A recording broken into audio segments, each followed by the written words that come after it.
जय हिंद दोस्तों, स्वागत है आपका हमारे YouTube channel BN Singh classes में। जो इकोनॉमी पर हम लोग बात कर रहे हैं, जो इंडियन रिफॉर्म्स हम लोग पढ़ रहे थे। इंडियन रिफॉर्म्स के बारे में हम लोग जो पढ़े थे, आपका पता है कि 1991 के बाद भारत में जो कह सकते हैं कि एलपीजी रिफॉर्म्स ये सब चीज़ें हो चुकी थी। जो हमारी अर्थव्यवस्था थी वो बदलनी शुरू हो चुकी थी। इसके बारे में उन्होंने बताया था कि इसमें कोई अनाउंसमेंट या ऐसा कोई कुछ नहीं किया गया था जो मतलब ये बात करे कि रिफॉर्म्स में क्या होने वाले। ठीक है, इसके बाद क्या हुआ कि 1993 के आसपास आपका एक जनरेशनल मतलब कह सकते हैं कि जो आपके अलग अलग रिफॉर्म्स आने लगे। तो इसके पहले वाले वीडियो में हम लोगों ने फर्स्ट जनरेशन जो रिफॉर्म्स थे उस पर हमने बात किया था। आज हम लोग बात करेंगे सेकंड जनरेशन रिफॉर्म। देखिए, जो आपका सेकंड जनरेशन रिफॉर्म्स था ये आपका 2000 से 2001 के आसपास शुरू हुआ था। उसके आगे का सेकंड जनरेशन के बारे में बात करेंगे। ठीक है, पहला आपका इंपॉर्टेंट है फैक्टर मार्केट रिफॉर्म। ठीक है, फैक्टर मार्केट रिफॉर्म। देखिए, फैक्टर मार्केट रिफॉर्म का अंतर्गत देखिए कि जो आपका फैक्टर मार्केट रिफॉर्म जो आपका था, कारक बाजार सुधार। ठीक है, फैक्टर कारक हो गया आपका और मार्केट का मतलब बाजार। यहाँ पे सीधे सीधे कहने का मतलब ये आपको पता होगा कि किसी भी कैपिटलिस्ट जो आपकी इकोनॉमी होती है उसमें देखिए जो भी आपके मार्केट के जो भी सामान होता है, जो भी मतलब मार्केट में जो भी चीज़ें बेची जाती है, उसके जो दाम का जो निर्धारण होता है वो मार्केट के द्वारा किया जाता है। ठीक है, जो आपका पूरा डिमांड और सप्लाई का जो एक रूल होता है उसको पूरा का पूरा मार्केट के द्वारा कंट्रोल किया जाता है। ठीक है, और जो दाम का किसी भी चीज़ का, अगर मान लीजिए कोई कंपनी है, अगर ये मार्कर बना रही है तो इस मार्कर को कितने रुपए में वो बेचेगी ये कंपनी निर्धारित करेगी। ठीक है, उसको कितना मतलब उसको फैक्टर क्या कॉस्ट फैक्टर है इसका, कितना उसको टैक्स लगा, कितना उसका उत्पादन मूल्य है, जो भी चीज़ें थी उसको वो लगा के अपना जो उसका मूल्य है वो निर्धारित करेगी। तो इस तरह से क्या होता है कि ये उसको बोलते हैं आपका फैक्टर मार्केट रिफॉर्म। इसके पहले क्या हुआ, ये आपका जो रिफॉर्म था इसको भारत के मतलब जो हमारे अर्थव्यवस्था में जो सुधार हो रहा था उसके बैकबोन के रूप में इसे माना जाता है। ठीक है, देखिए हुआ क्या कि बहुत सारी रिफॉर्म्स तो धीरे धीरे आपके चल रहे थे, लेकिन 2001 के आसपास में क्या हुआ कि बहुत सारी चीज़ें अभी भी ऐसी थी जो गवर्नमेंट के द्वारा कंट्रोल किया जा रहा था। उनके जो प्राइस था, उनके जो दाम थे वो सरकार के द्वारा निर्धारित किए जा रहे थे। मैक्सिमम चीज़ें आपका डीरेगुलेशन हो चुका था, मतलब कैसे कहने का मतलब है कि गवर्नमेंट ने उसको मार्केट के ऊपर छोड़ दिया था, लेकिन बहुत सारी ऐसी चीज़ें अभी भी थी जो सरकार के द्वारा यानी कि एपीएम के अंदर आती थी। एपीएम का मतलब होता है एडमिनिस्टर्ड प्राइस मैकेनिज्म। ठीक है, यानी कि सरकार दाम को निर्धारित करेगी। ऐसे में क्या क्या चीज़ें आती थी, पेट्रोलियम, शुगर यानी कि आपका जो पेट्रोलियम चीज जो था आपका, चीनी, खाद, फर्टिलाइजर्स जो आपके फर्टिलाइजर्स, उर्वरक, ड्रग्स यानी कि आपकी जो दवाइयाँ थी, ये सब चीज़ें ऐसी थी जिनको ये एपीएम के अंदर आती थी, एडमिनिस्टर्ड प्राइस मैकेनिज्म के अंतर्गत, जिनका जो प्राइस जो निर्धारित होता था वो सरकार के द्वारा निर्धारित की जाती थी। इसको खत्म किया गया। इसको क्या किया गया, धीरे धीरे खत्म किया गया और इसको भी मार्केट के ऊपर छोड़ दिया गया कि मार्केट इन सब चीज़ों को कंट्रोल करेगी। सबसे पहले आपका जो पेट्रोलियम था 2014 के आसपास इसको खत्म कर दिया गया पूरी तरह से, और सिर्फ केरोसिन जो आपको पता होगा मिट्टी के तेल जो भी है उसको बोलते हैं गांव में, और आपका जो एलपीजी ये सिर्फ आपका मतलब कह सकते हैं कि ये अभी भी मतलब एपीएम के अंदर में आती थी।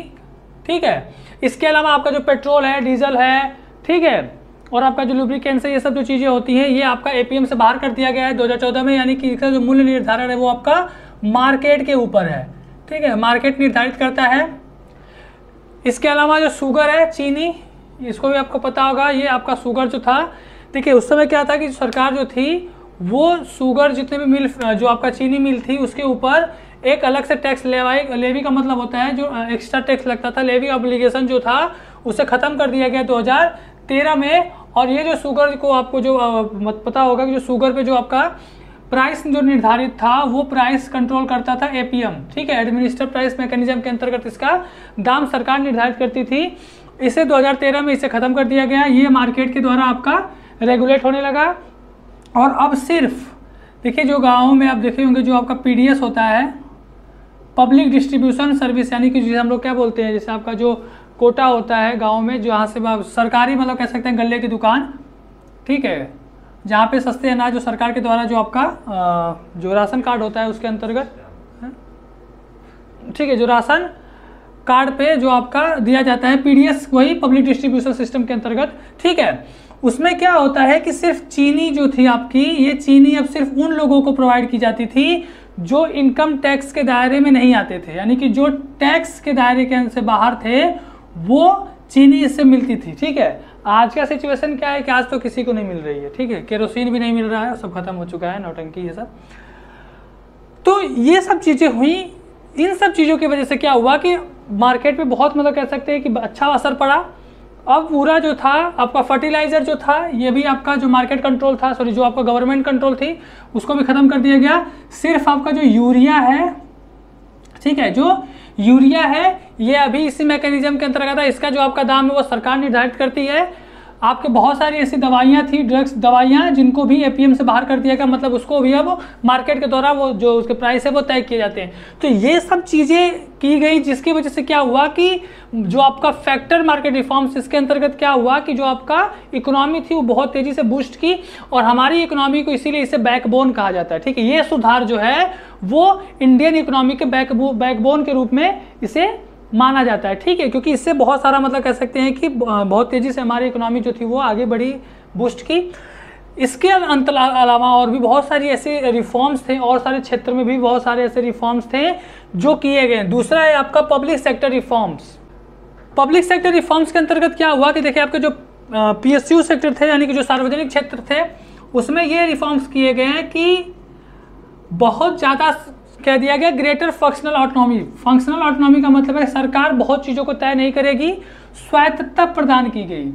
ठीक है, स्वायत्तता प्रदान की गई, और ये कहा गया कि आप अपने मन से अच्छे तरीके से जो भी आपको करना है वो करिए। सीधा सीधा यहाँ पे सीधा मतलब था किसी भी तरीके से ग्रोथ होना चाहिए। ठीक है, यानी कि प्रॉफिट पे काम करना है। इसके अलावा क्या किया गया कि जो भी बहुत सारे इंटरनेशनल टाइप किए गए। ठीक है, डिसइन्वेस्टमेंट बहुत तेज़ी से हुआ, आज भी आपको हो ही रहा है। अभी रिसेंटली एक न्यूज़ आई थी कि जो आपका एयर इंडिया है उसका जो डिसइन्वेस्टमेंट किया जा रहा है एयर इंडिया का, उसको जो आपके टाटा जो है रतन टाटा जो टाटा कंपनी है उसके मालिक, वो कहा गया कि वो सबसे ज़्यादा बोली लगाने वाले थे, लेकिन बाद में गवर्नमेंट ने उसका खंडन कर दिया कि नहीं ऐसा कुछ नहीं है। तो वही आपका डिसइन्वेस्टमेंट बहुत तेज़ी से बढ़ा 2001 के बाद। ठीक है, अगला रिफॉर्म्स है आपका रिफॉर्म्स इन गवर्नमेंट, सरकार में रिफॉर्म्स। सरकार में रिफॉर्म्स का मतलब क्या था? सरकार का हमने पहले भी बात की कि सरकार का काम कंपनियां चलाना, चीज़ों का उत्पादन करना, ये सब काम नहीं होता। सरकार का काम है चीज़ों को गवर्न करना। सरकार का काम है सीधे सीधे चीज़ों को एडमिनिस्टर करना, प्रशासन का काम देखना, शासन का काम देखना। ठीक है, सरकारें हमारे यहाँ क्या कर रही थी? सरकारें हमारे यहाँ कंपनियाँ चला रही थी। ठीक है, इसके पहले का आपको पता ही होगा, इंदिरा गांधी के समय में जो आपका मारुति का जो प्लांट बैठ रहा था संजय गांधी के समय में, तो सरकारें उस समय क्या कर रही थी? ये सब चीज़ें कर रही थी। बाद में क्या हुआ कि अब सरकारों को समझ में आया कि हमें शासन करना है, हमें चीज़ों को कंट्रोल करना है, हमें चीज़ों को, हमारा काम कंपनियां चलाना नहीं है। तो इसीलिए अब सरकार को जो काम था एक कंट्रोलर से हटके फैसिलिटेटर और एक एडमिनिस्टर के रूप में होने लगा। एक प्रशासनिक अधिकारी के रूप में काम करने, एक प्रशासन के रूप में, एक प्रशासनिक तंत्र के रूप में काम करना शुरू किया। ठीक है, अगला है आपका चौथा रिफॉर्म से लीगल सेक्टर रिफॉर्म। ठीक है, लीगल सेक्टर रिफॉर्म्स के अंतर्गत क्या हुआ कि बहुत सारी ऐसे पुरानी नियम कानून थे जो एक दूसरे के बहुत ही कॉन्ट्राडिक्टेड, मतलब एक दूसरे को विरोधाभासी थे, दोनों एक दूसरे को बहुत ही विरोध करते थे, इसके विरोधी थे। इसके अलावा बहुत ही मतलब पुराने हो चुके थे, जिनका आज के समय में मतलब उनका कोई रेलेवेंट नहीं रह गया था। ऐसी चीज़ों को ख़त्म किया गया, बहुत सारे कानूनों में सुधार किए गए। इसके अंतर्गत आपका जो IPC इंडियन पिनल कोड, भारतीय दंड संहिता, और आपका CRPC, ठीक है, क्रिमिनल प्रोसीजर कोड, जो आपका, इसके अलावा बहुत सारे जो आपके लेबर लॉस था, जो आपका श्रमिक कानून, श्रम कानून, उसमें बदलाव हुआ। एक नए कानून, समय के साथ बहुत चीज़ें बदल रही थी। ठीक है, इंटरनेट की दुनिया आपका कह सकते हैं कि जो आपका एक